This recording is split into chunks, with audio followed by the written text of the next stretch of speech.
I will tell you an ancient African parable about a man with a kind heart who saved people every day, and about the tragic consequences his kindness brought. In a village on the bank of a great river lived a man with a good heart named Abeni. One day, he saw a man drowning in the river. Abeni jumped in and saved him. The next day, he saw another drowning person and saved them too. On the third day, the same thing happened again. Every day, Abeni saved someone from the river. He stopped working in the fields. He stopped going to the market. He only sat by the river, waiting for someone to save. The villagers began to say, "Look how kind Abeni is. He has devoted his life to saving people." A year passed. Abeni grew thin. His field was overgrown with weeds. He no longer sowed, watered, or harvested. His children went hungry, wearing torn clothes. His wife cried at night. But every day Abeni kept saving people from the river, and every evening he fell asleep believing he had done a good deed. One morning, his little daughter came to the river. She was thin as a reed and could barely stand. "Father," she whispered, "we haven't eaten for 3 days."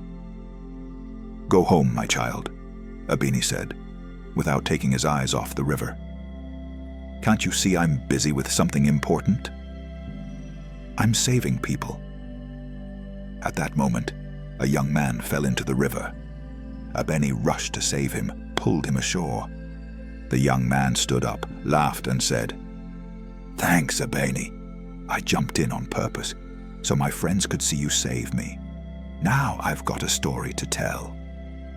Abeni stood there, soaked and breathless, watching the boy run off laughing with his friends. His daughter still stood nearby, hungry. That evening, a woman from a neighboring house came and shouted, "Abeni, yesterday my husband fell into the river and you saved him only after 5 minutes. He caught a cold. Now he's sick. It's your fault. You should have been faster." Abeni said nothing. He didn't understand. He was doing good. Why had everything gone wrong? The next day, he sat by the river again and watched.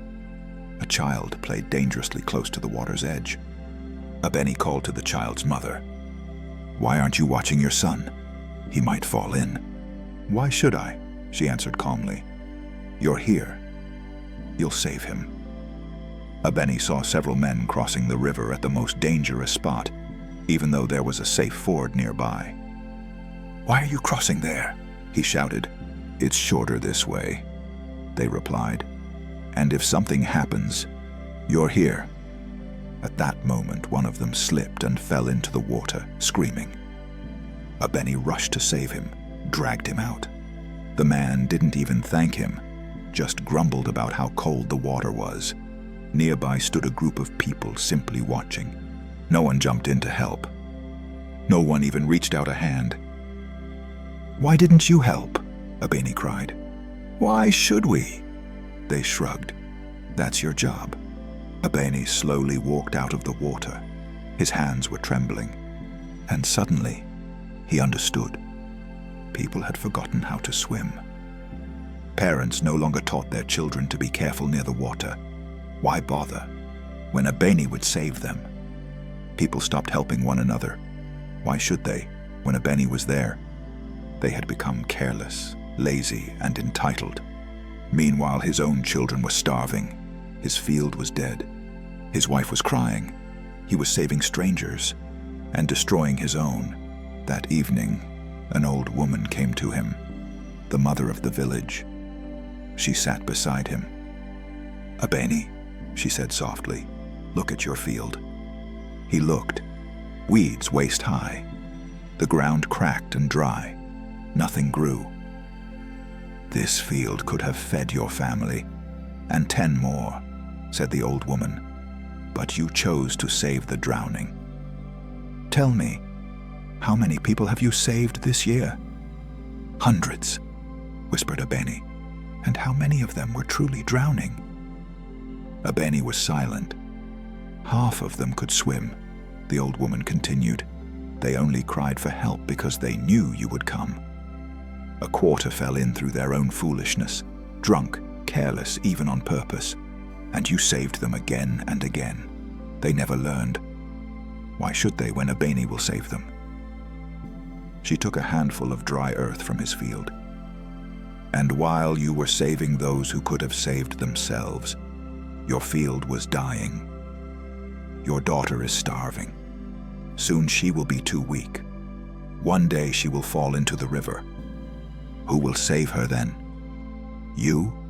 You'll have no strength left. Others? You've taught them not to help each other. You've taught them to wait for you. Abeni covered his face with his hands. I wanted to do good. You did a good that destroys, said the old woman. You fed laziness.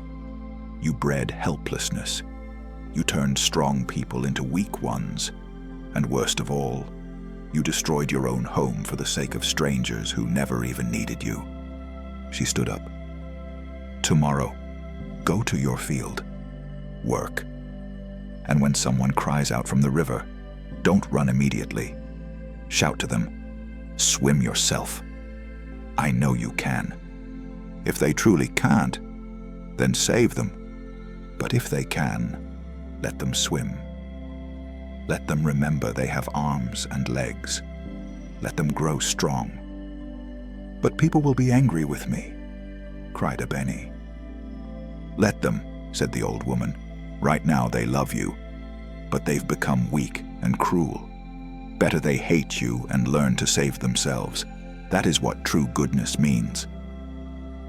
The next day, Abeni didn't go to the river.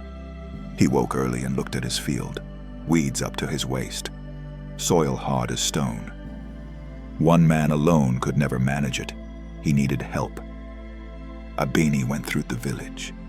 He knocked on the first door. The young man he had saved 3 days before. My friend, said Abeni, I need help. My field is overgrown. Help me pull the weeds. The man yawned. Sorry, Abeni, my back hurts. You know, when you pulled me out of the river, I landed badly. Can't work. Abeni went to the next house. A man he'd saved 5 times in the last month. Help me plow the field, Abeni asked. I can't do it alone. The man scratched his head. You see, Abeni, I have very important business today. Very important. Another time, all right? Abeni went to 10 houses. One had guests. Another had a sore leg. Another's wife wouldn't let him. Someone else needed to go to the market. Another simply didn't feel like it. Only one old man, whom Abeni had once saved, said, I'll come, Abeni, but I'm old. I won't do much. Together they went to the field. Abeni and one old man against a sea of weeds. Abeni worked and wept. Not from exhaustion, but from pain in his heart. He had saved hundreds, spent his strength, his time, his life on them. And when he asked for help, almost everyone refused. Excuses, excuses, light, empty excuses. The old man placed a hand on Abeni's shoulder. Now, you understand? They've learned to take, but not to give. They took your help like water from the river, endless and free. From the village came a shout, Abeni! Someone's drowning. Abeni straightened up, wiped the sweat from his brow, and shouted back without lifting his head, Save him yourselves! You have hands. Cries of outrage, curses. He's become cruel! He's lost his mind! Where's the Abeni who always helped? But a moment later, a splash. Someone jumped into the water. Someone saved the drowning man, not Abeni. Someone else. That evening, Abeni came home, dirty, tired, aching. But his daughter hugged him and whispered, Father, I'm glad you're home. Through the window, he saw a mother teaching her son to swim. She no longer waited for Abeni. She was teaching her child herself. A month passed. Abeni's field turned green.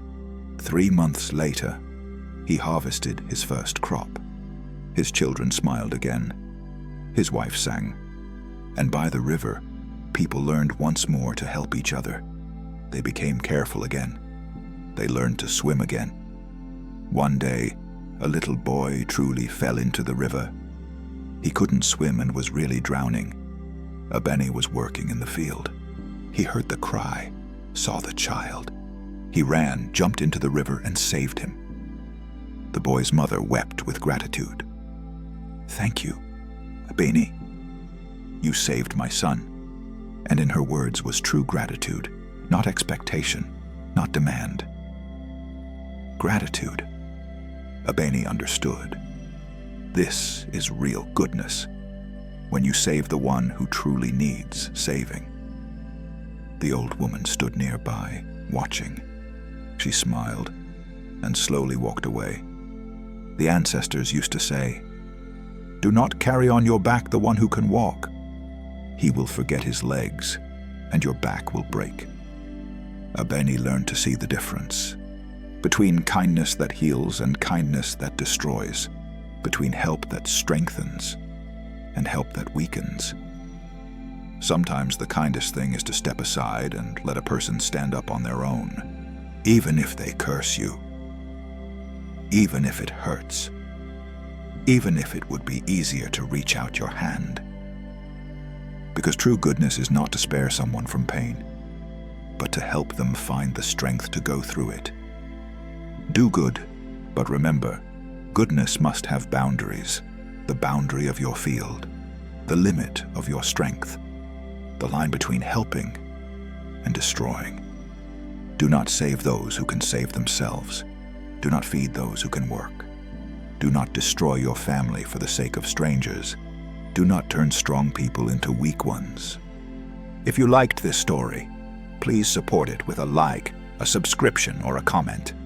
Your support helps this story reach those who need it most, right now.